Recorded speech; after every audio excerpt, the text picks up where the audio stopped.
Parou aí no Instagram? Parou. Parou, hein, gente? Vamos ter que voltar tudo de novo. Ô, Vitor, quando tu tá travando aí, tu me dá um toque. Vamos voltar, né, gente? Travou, não foi?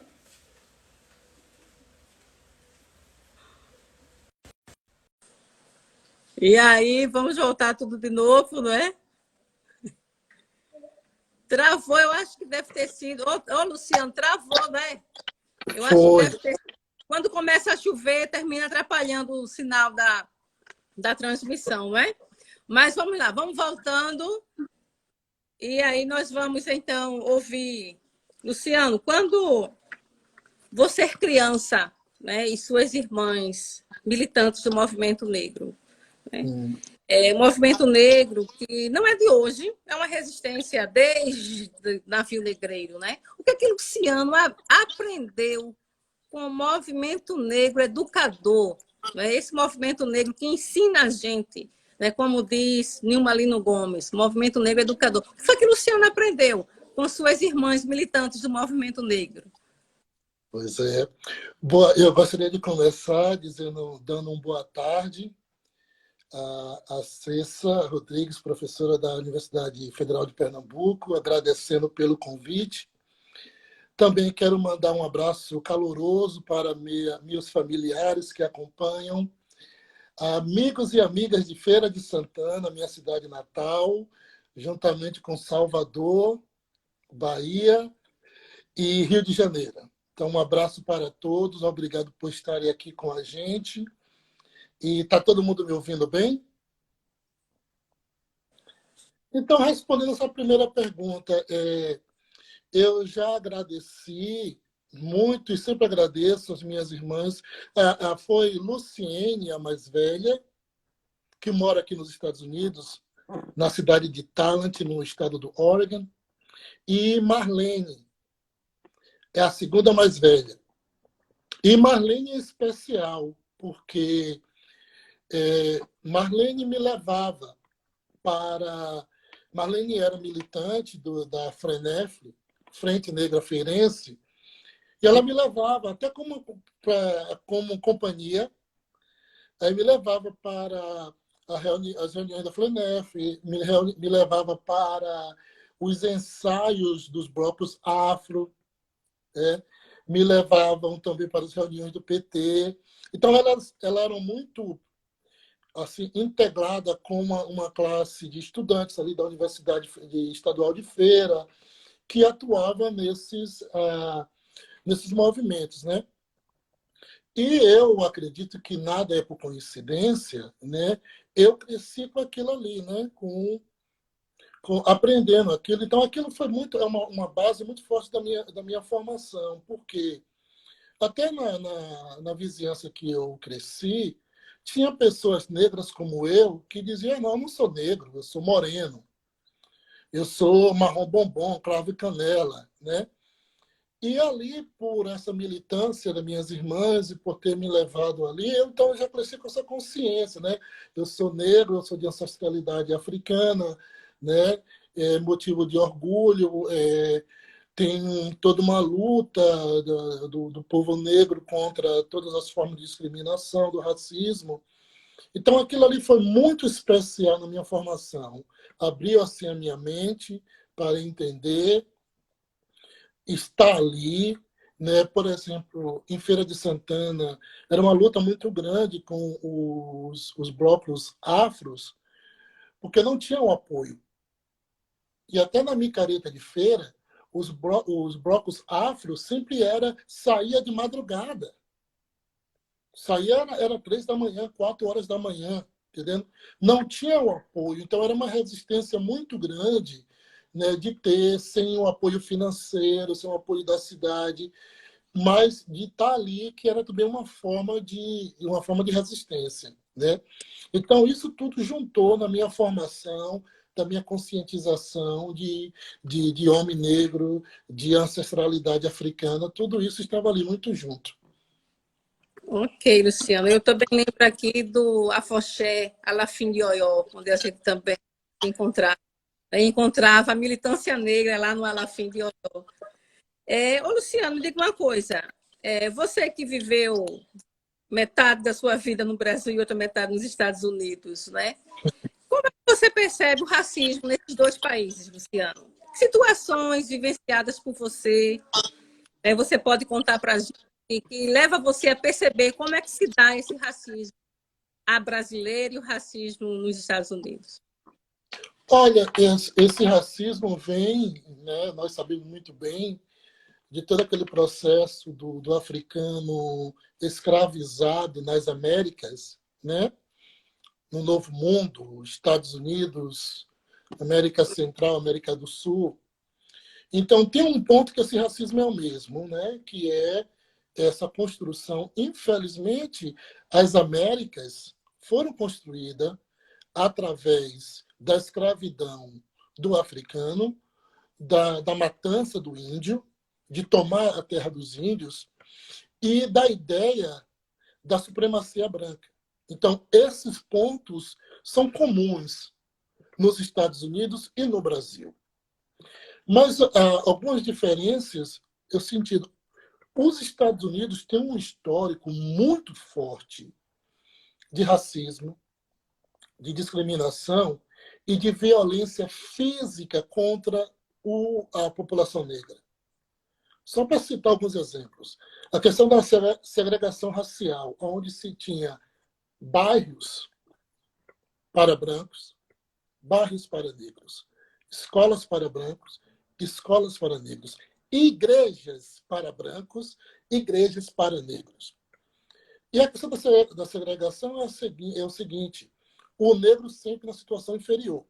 Né? Porque se fosse uma sociedade separada e os dois tivessem o mesmo acesso, a mesma até riqueza, né? Até menos mal, mas era sempre o negro na situação de inferioridade. Outra coisa, o lixamento de pessoas negras nos Estados Unidos, até em praças públicas. Tinha situações que uma comunidade branca, especialmente no sul dos Estados Unidos, se juntavam para enforcar um homem negro. Né? Isso, nós temos fotos disso. Nós temos vídeo, não é? Tem fotos, tem registros disso. Né? Então, isso estava ali. Muitas vezes era o homem negro sendo acusado de abuso sexual contra uma mulher branca, que várias vezes não era verdade. No processo de segregação, um homem negro, se ele passasse em um local e ele olhasse uma mulher branca, ele estava correndo risco de vida, isso aqui nos Estados Unidos. Olhar para uma mulher branca. Entendendo? Então, tinha muito isso, muitos casos de dizer que o homem negro estava tentando abusar de uma mulher branca e eram lixados em praça pública. Enforcamentos também de pessoas negras em praças públicas, registrados aqui nos Estados Unidos. E a violência do Ku Klux Klan, né? Que matavam, espancavam pessoas negras, colocavam fogo nas casas, nas igrejas, né? Então, é um histórico de uma violência muito forte, de um racismo e de uma violência muito forte contra a pessoa negra nos Estados Unidos. O caso de George Floyd, ele não é um caso único, né? Nos últimos anos tem se repetido essa ação violenta da polícia contra pessoas negras, especialmente homens negros. A lista é enorme. Né? Eu só gostaria de citar o caso com Eric Garner, que aconteceu na cidade de Nova York, no ano de 2004. Esse caso é muito parecido com o caso agora do George Floyd. O Eric Garner, ele estava vendendo cigarro a retalho em Nova York, na cidade de Nova York, e a polícia estava dizendo que ele não poderia estar ali. Entendendo? E depois a polícia chega. A cena que nós vimos na televisão foi de 4 policiais né? Em cima desse homem, que ele era um pouco gordo, né? Ele no chão, e ele dizia: não posso respirar, não posso respirar. Não levaram em consideração isso e ele veio a morrer. Tivemos outro caso aqui do Trayvon Martin, em uma cidade de Sanford, na Flórida, estado da Flórida. Ele não foi morto pela polícia, mas foi por um vigia de uma vizinhança. Trayvon Martin tinha 17 anos. Né? Isso aconteceu em 2012. Ele estava... Os pais dele eram divorciados. Né? Eles estavam ali no bairro que o pai morava e ele foi para uma venda comprar doce. Usava um blusão de frio com a cabeça coberta, né? Que é muito comum entre os jovens americanos. Né? Às vezes, até na minha sala de aula, o estudante entra assim, e depois ele tira. Né? Aí, esse vigia chamado George Zimmerman, ele, ao ver o jovem negro, ele falou que o jovem estava ali para alguma coisa que não era boa. O que isso diz? Existe uma percepção que o homem negro oferece um perigo. O homem negro em espaços públicos está oferecendo um perigo.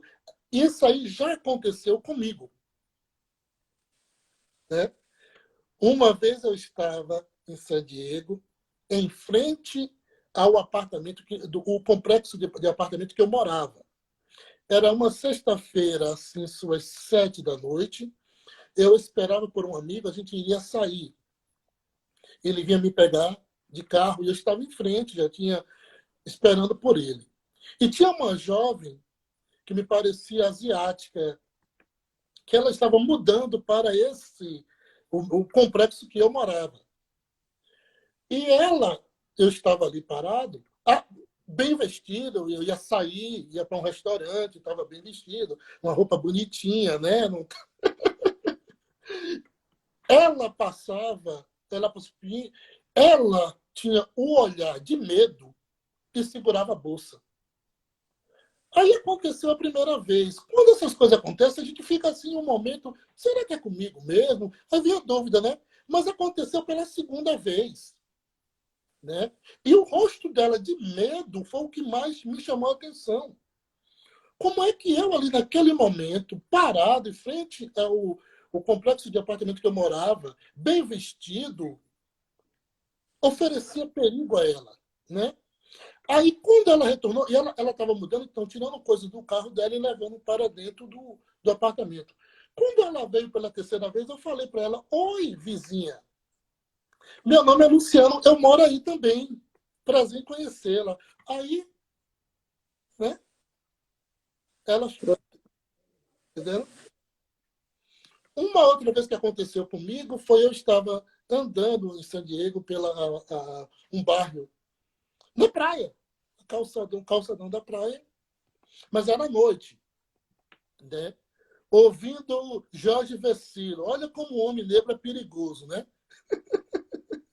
Andando numa praia, apreciando a brisa do mar, a tranquilidade que o mar oferece. Eu adoro o mar.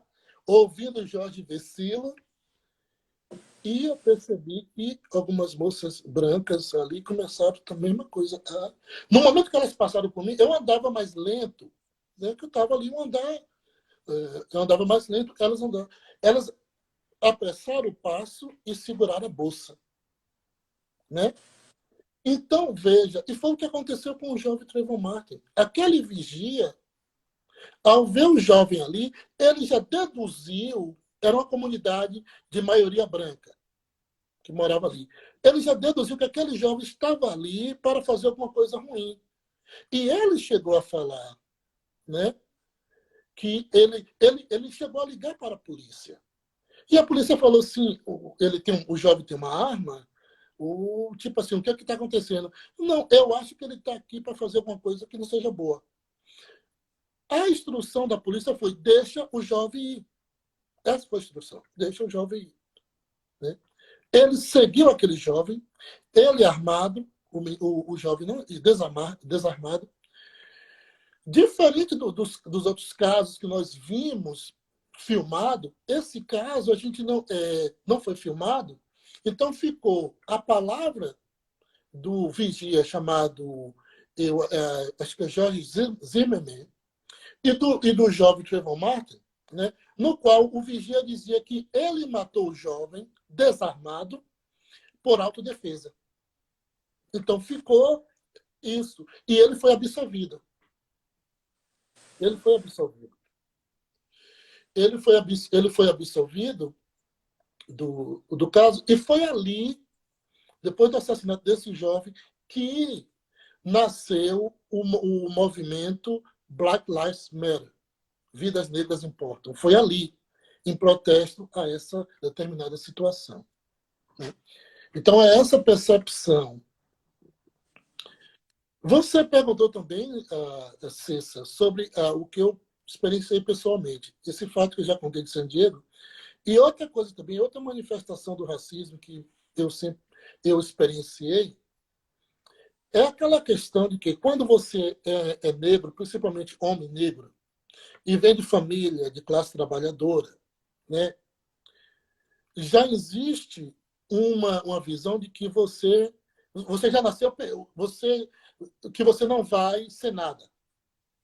Né?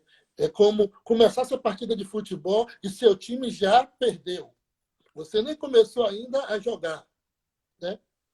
Então, essa forma de racismo sempre esteve presente na minha experiência de Brasil e minha experiência dos Estados Unidos.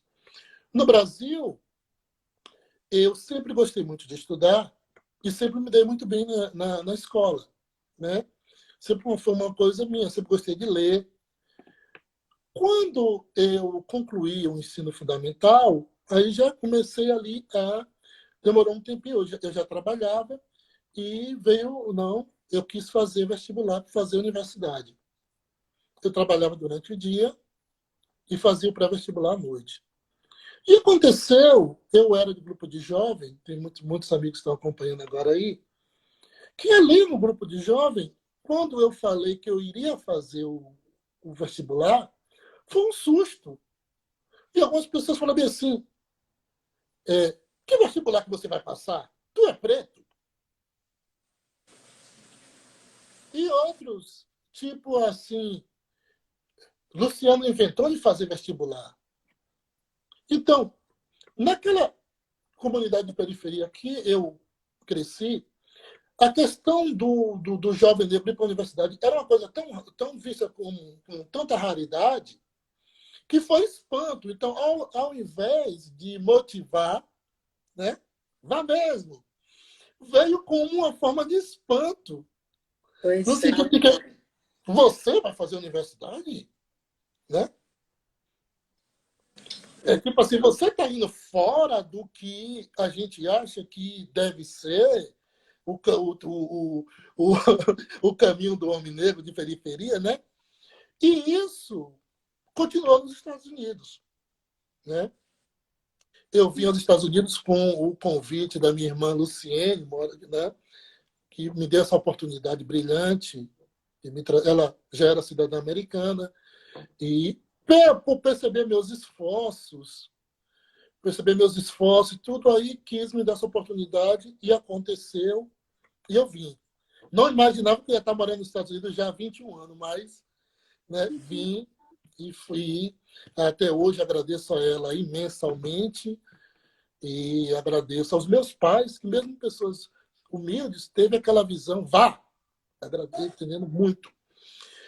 E aí, eu chegando aqui, fui estudar, aprender inglês. Olha a situação que me aconteceu. Quando eu cheguei lá na cidade de Ashland, tinha muitos estudantes internacionais que estudando na universidade, né? Alguns aprendendo inglês, outros já na universidade. E eu comecei ali, e eu jogava futebol com um grupo de estudantes e tinha alguns assim, da América do Sul, né? Pessoas que tinham uma classe econômica melhor do que a minha, que estavam ali como estudantes, né? Uhum. Estava ali como estudante e tudo, família pagando, aquela coisa e tudo. Aí eu jogava futebol com eles.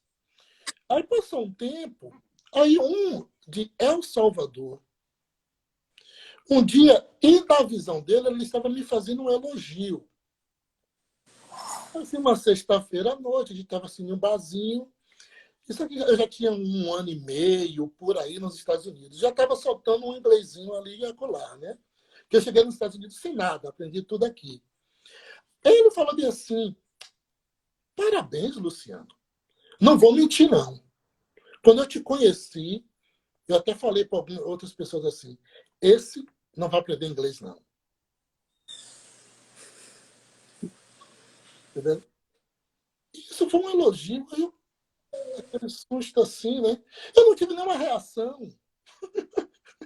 Depois até comentei com o Luciene e tudo, mas no momento eu não tive uma reação, né?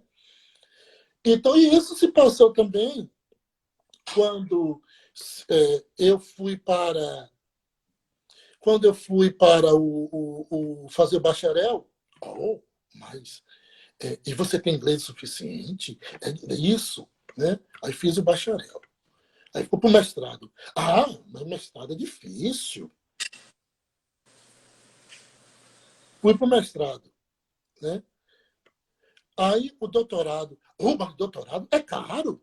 E você vai poder pagar o doutorado? Que nega Né? molhado. Tá entendendo? É difícil. Tem gente que passa 10 anos, 15 anos para fazer. Aqui nos Estados Unidos é uma dissertação, né? Eu acho que aí no Brasil é uma tese, que é a mesma coisa, né?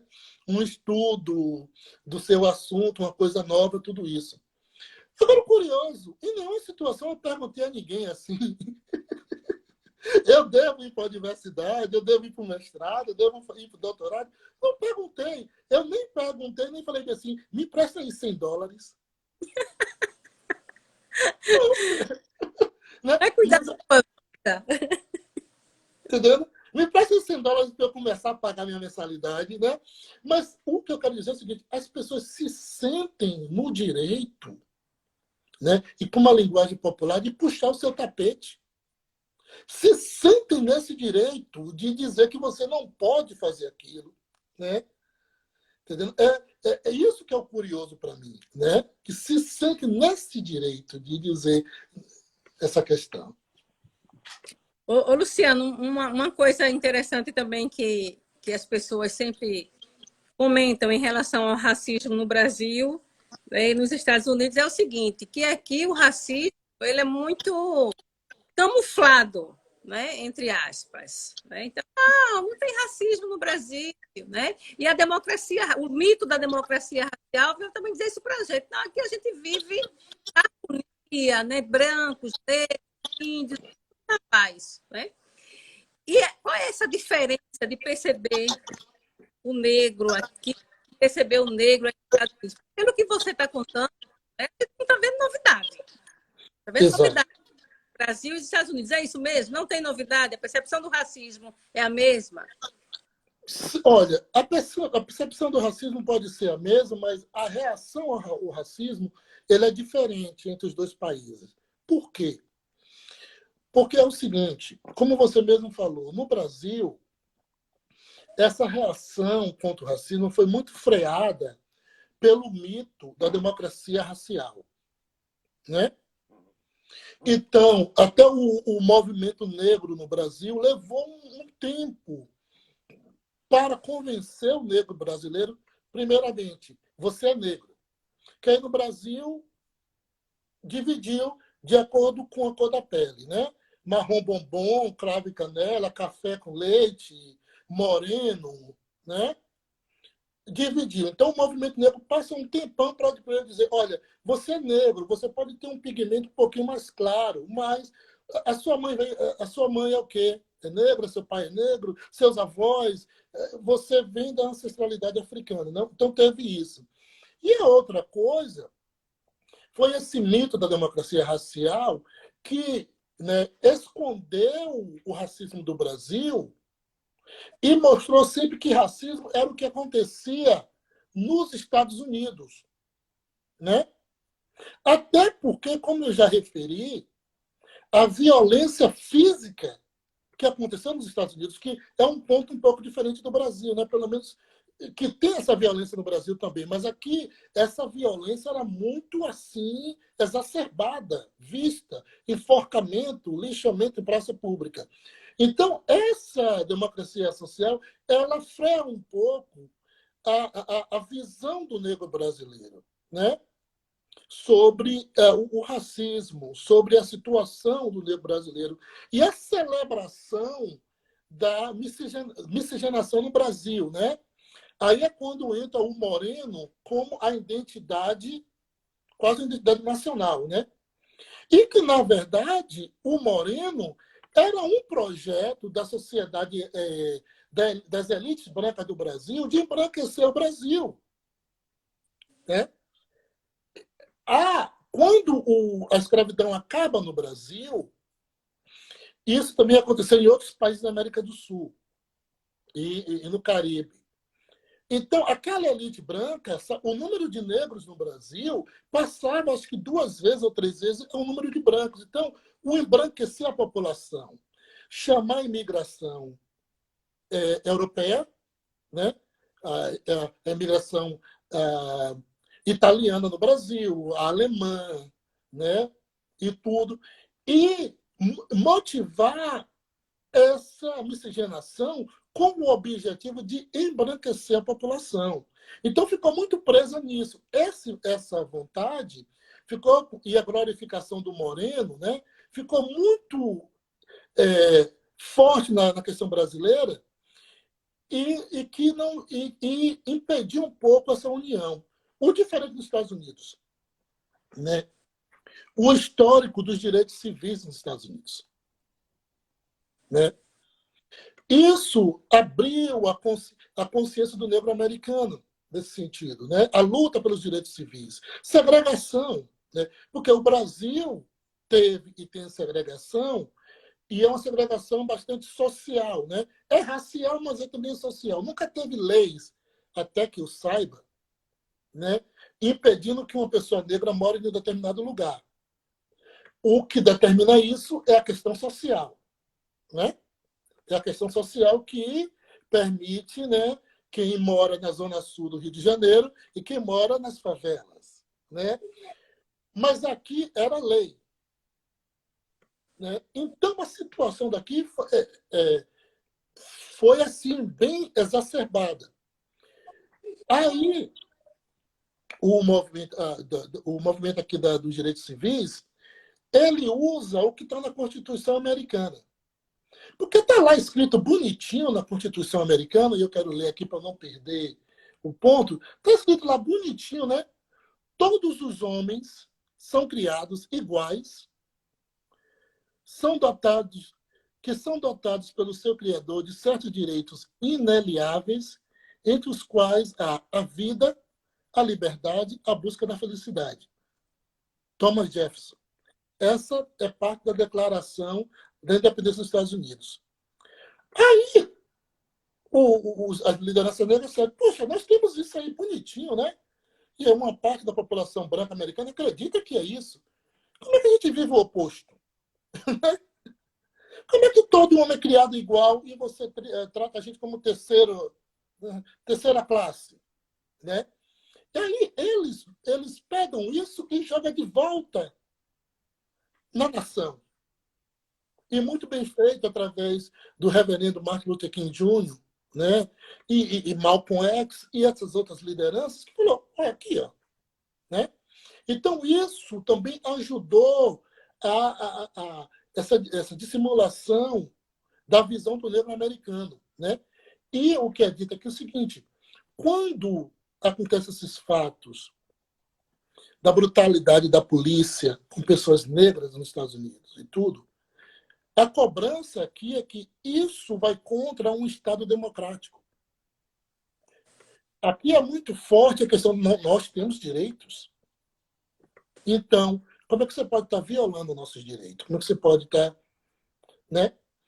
Outro aspecto que diferencia é o seguinte, aqui, até pela questão da discriminação, foi feito o seguinte, se você tiver qualquer ancestralidade negra,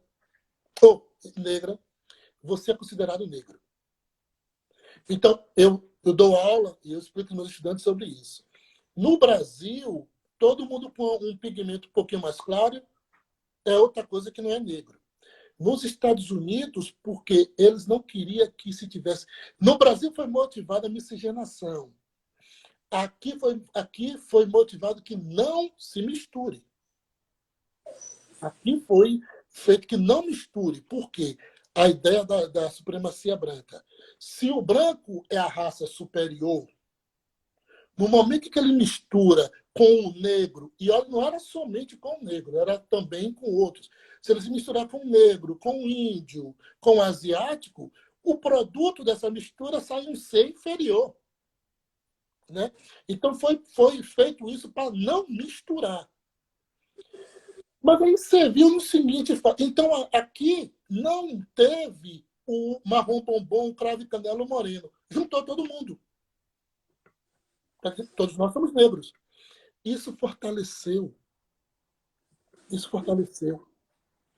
Isso fortaleceu e aí começou a surgir as lideranças. Né?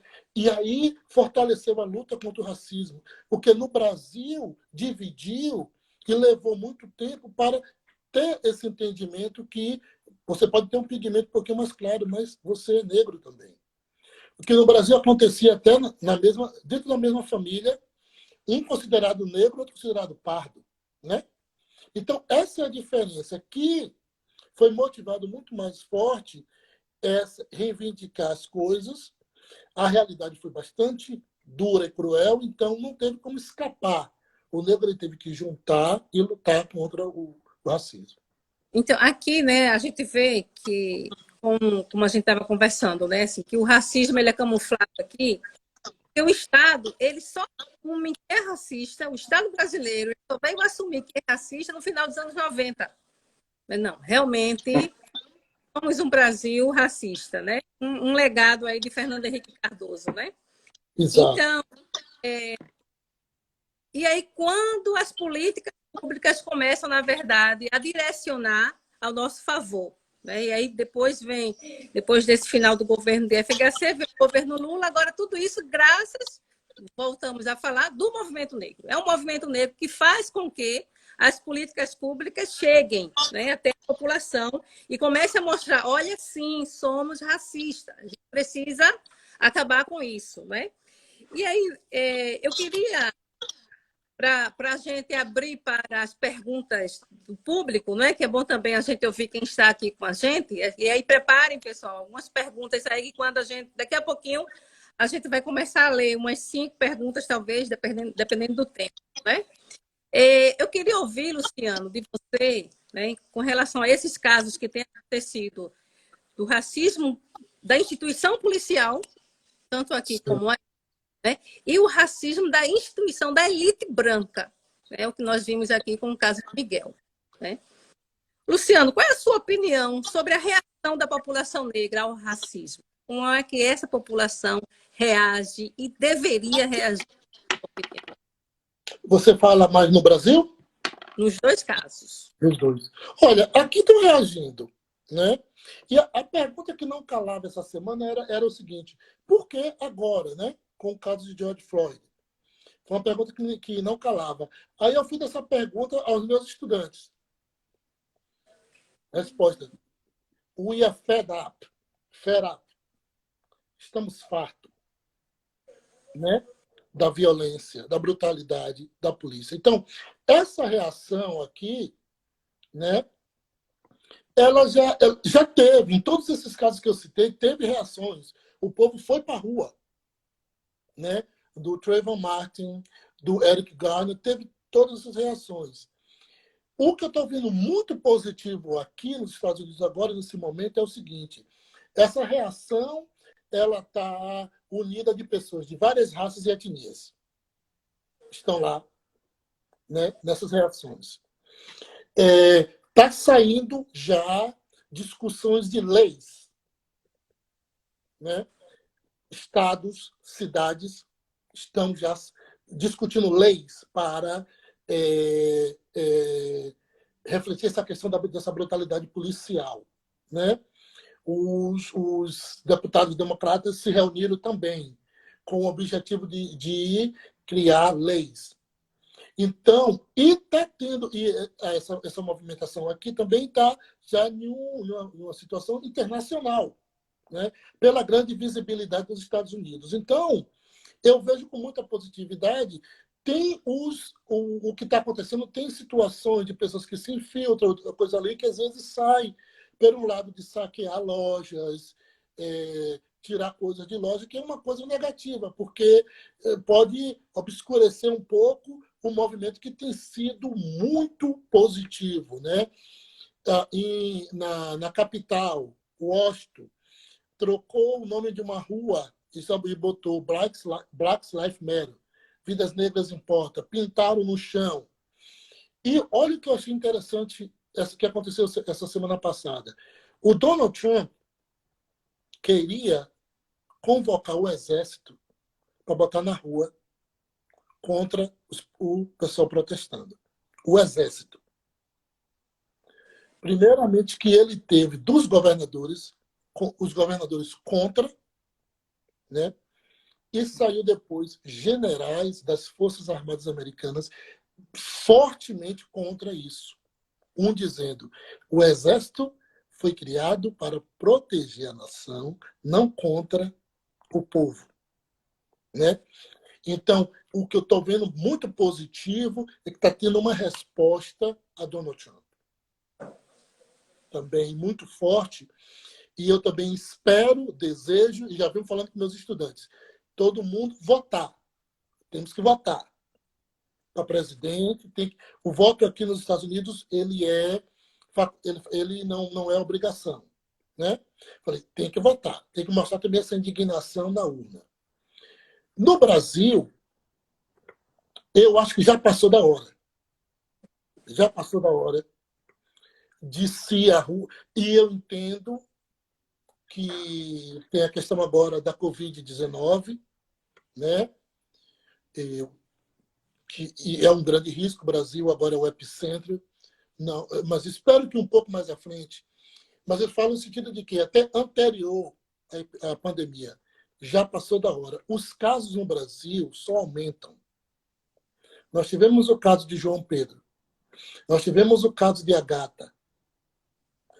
Nós tivemos o caso do homem negro que estava em um Gol branco, que os militares atiraram, né? 80 tiros, não foi? Porque o carro parecia um que eles estavam investigando. Agora, quantos gols brancos devem existir no Rio de Janeiro? Né? E outro que não podemos nunca calar foi a morte dos 9 jovens em Paraisópolis, zona sul de São Paulo, zona norte de São Paulo, em que a polícia entra naquela comunidade, sabendo que estava tendo um evento daquela magnitude, eles entram. Ali, para mim, Cessa, é o exemplo mais claro do racismo brasileiro. Por quê? Olha, você entra numa comunidade de predominância negra, né? Você entra atirando, fazendo o que for, né? Morreram 9 jovens e 12 ficaram feridos. Mas aquilo ali poderia ter 100 mortos, 200 mortos. Né?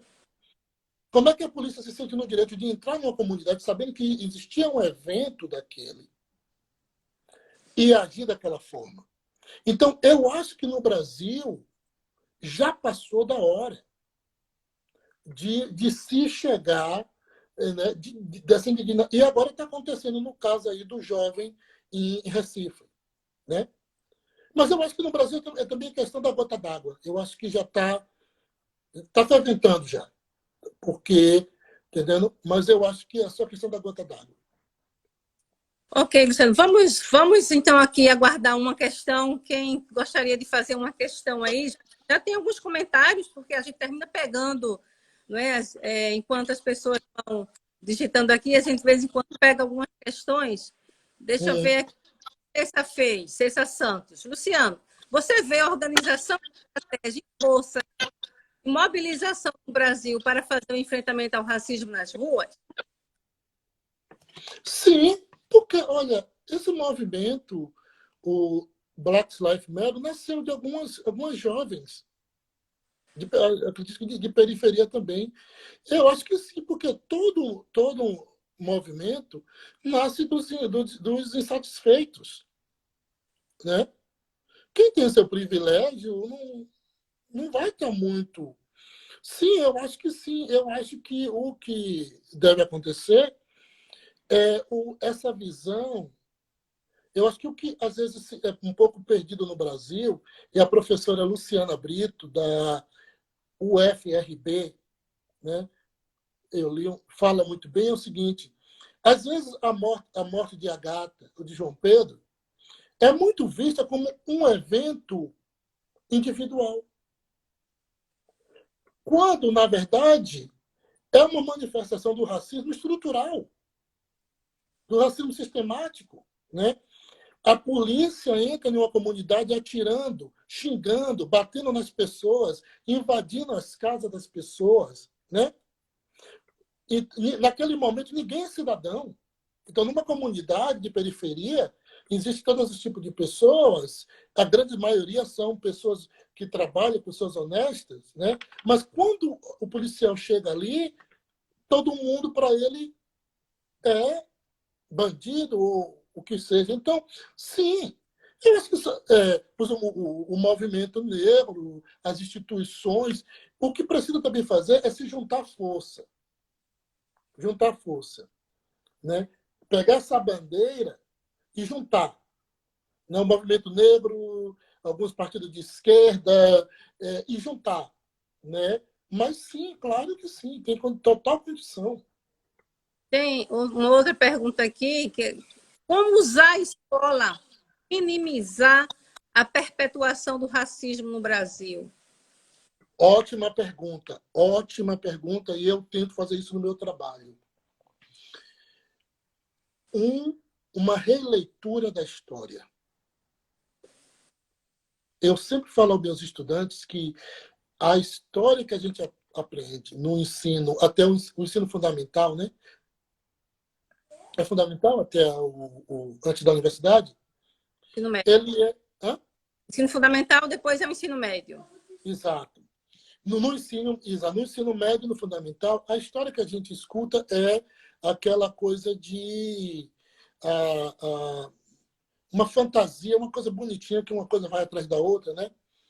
Sim, a escola é o principal. Porque no momento em que se tem uma releitura da história, uma história mais consciente, né? Até nós, eu acho que no Brasil também temos que ter na história a releitura do sentido de que tudo que nos foi contado da África veio pela lente do colonizador, né? A África é pobre, a África tem doença, isso tudo. Nós temos que voltar a entender, não, as grandes civilizações africanas, né? A história da África muito anterior à chegada do colonizador, que isso aí motiva um sentimento de que outra coisa, né? Que os nossos ancestrais não foram escravos, foram escravizados, né? Eles eram livres na África. Então, a escola ela é fundamental, né? Porque começar a discutir essas coisas, né? Esse racismo estrutural, outra coisa que a escola pode fazer. Geralmente se tem uma visão de racismo muito no lado pessoal. Alguém que não gosta de uma pessoa negra, alguém que falou uma coisa para uma pessoa negra. Esse é o de menos. Eu geralmente falo aqui com minha esposa Marisa e com o outro, falei, eu não me importo se o vizinho do lado gosta de mim ou não gosta. Eu não me importo, né? Agora, importa se esse vizinho do lado ele pode impedir que eu consiga um trabalho, vá para a universidade, né? Quando eu for buscar um empréstimo para comprar uma casa ou abrir um negócio, Entendendo? Agora, se o vizinho do lado não gosta, não me importa. Então, ensinar que o racismo mais forte é o estrutural, das desigualdades estruturadas na sociedade. Né? Olha a luta que teve aí no Brasil para a questão das cotas, onde sim, tem tantas pessoas que ainda falam que mas a cota está criando racismo. Você está dizendo para a pessoa negra que ele é inferior, que ele não consegue chegar. Não, meu, não, não. Você está dizendo que existe um racismo estrutural e que quando você começa uma maratona de Feira de Santana a Salvador, tem gente que começa em Feira de Santana, tem gente que começa já ali perto de Salvador. Então, nunca estamos no mesmo ponto, né? Mas a escola é fundamental e o que eu faço no meu trabalho é o seguinte. Então, não é de uma forma de acusando, mas é mostrando a história, fazendo com que o estudante reflita sobre a história. Porque, às vezes, quando você ensina, vai ter uma determinada rejeição. Porque aquela pessoa, até então, foi ensinada, por exemplo, nos Estados Unidos, né? Que não, Thomas Jefferson falou todo ser foi criado igual. Ele era dono de escravos. Ele teve filhos e filhas com escravos. Então, você tem que mostrar e para começar, né, o amadurecer das ideias, né, mas não de uma forma muito agressiva. Mas a escola é fundamental. Isso. A gente não tem tempo de responder as perguntas todas que estão aparecendo, mas até porque é 1 hora só de live, né? E daqui a pouco a gente tá. O próprio Instagram ele fez aqui para a gente. Mas, Luciano, dizer que é muito legal ter conversado com você, né? Esse tempo passa muito rápido, né? No instante a gente terminou esse momento conversando e respondendo as perguntas que chegaram, né? Mas é isso, eu acho que a gente continua nessa luta, né, Luciano? A gente aqui, você aí, nessa Exato. de mostrar ao Estado que existe sim um racismo, né? Acabar com a história de muita da elite que sempre escondeu, o Estado que sempre escondeu que existe negro, que existe racismo no Brasil, a partir das questões sociais, né? Tudo é questão social. Não, isso não é questão racial, isso é questão social. Não, não existe Exato. Estado, né? Então, assim, só para explicar, porque eu vi que tinha alguns comentários aqui dessa camuflagem, né? O Estado tentou o tempo todo esconder, o Estado e a elite tentou esconder da gente, né? A partir da ideologia da democracia racial, como a gente falou.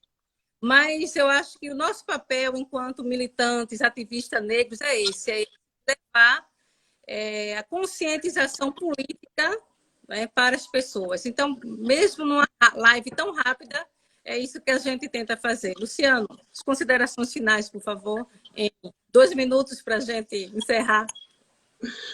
Agradecer a todos que estão aqui com a gente, são muitas pessoas que estão aqui, amigos e tudo. Um grande abraço a todos. E eu só gostaria de dizer o seguinte: eu acho que no Brasil já passou da hora de somente discutir se tem racismo no Brasil ou não. Eu acho que no Brasil tem que entrar para a segunda etapa. O que vamos fazer para combater, mas não somente combater o racismo, mas criar instituições que dão apoio ao jovem estudar, né? Então, nós temos que ir para a fase de implementar soluções. Entendeu? Aqui nos Estados Unidos, muita questão de instituições feitas para o avanço do povo. Então, eu acho que ficar discutindo se existe racismo, isso nós já sabemos muito bem. Agora, quais são os caminhos, os passos? E uma coisa que eu gosto de chamar a atenção: a gente pode ficar 300 anos falando sobre o racismo. Nós, negros, temos que ter representação política. Nós temos que ter representação política. Nós temos que ter vereadores negros. Nós temos que ter governadores, prefeito, gente no Congresso. A gente pode gritar mais 200 anos. Se a gente não lutar para ter representação negra na política, vai ficar só no grito. Não que não tenha grandes vitórias. As cotas é uma dessas grandes vitórias, mas precisamos representação política. Juntar força, o negro tem que votar em pessoas que têm identidade, têm luta, têm compromisso, porque eu sempre falo com o Marisa e vou concluir. Principalmente no Rio de Janeiro, eu fico surpreso. Como é que se pode produzir tantos governadores, tantos prefeitos, com total descompromisso com o povo? Qual o mistério? E o presidente, né? E os nossos presidentes, não E é, o Luciano? presidente? E o presidente? Mas o presidente tem toda uma explicação sociológica, a gente entende, né? Então Ele a tem gente, toda... então a gente termina com fora Bolsonaro! Oh, claro! Não somente fora Bolsonaro, fora toda essa ideologia que eles estão tentando implementar no Brasil. A gente nós não estamos na Idade Média, nós estamos em 2020. Não é Isso. Idade Média, não. A gente quer democracia, quer direitos iguais, somos contra o racismo, a homofobia, o feminicídio, queremos investir em educação, entendendo? E... Essa agenda dele toda aí, ó, tem que ser jogada fora, assim, tocar fogo assim, que essa agenda é uma agenda do terror. Ok, então deixa o Instagram desligar aí e a gente vai soltar uma música para ver se agora funciona. Tchau, gente, foi ótimo. Tchau, meu povo, um axé. Me disse, sou ridículo, nos teus olhos sou mal visto. Diz até ter a índole, mas quando tu me achas bonito, lindo, lindo e lê. Negro sempre é vilão, até meu bem. Provar que não, negro sempre é vilão. Até meu bem, provar que não, é racismo meu, não. Todo mundo é negro de verdade. É tão escuro que perceba a claridade. E se eu tiver barreiras, pulo, não me iludo, não. Com essa de classe do mundo, sou um negro do mundo, um ser vivo de luz e lerdo de luz. Tchau, gente! Foi Tchau, ótimo. gente. Até sábado, a gente vai fazer uma outra temática sábado. A Vereba está fazendo todos os sábados, nesse mesmo horário. Tchau, foi ótimo. Um axé a todos. Obrigada a todos os presentes.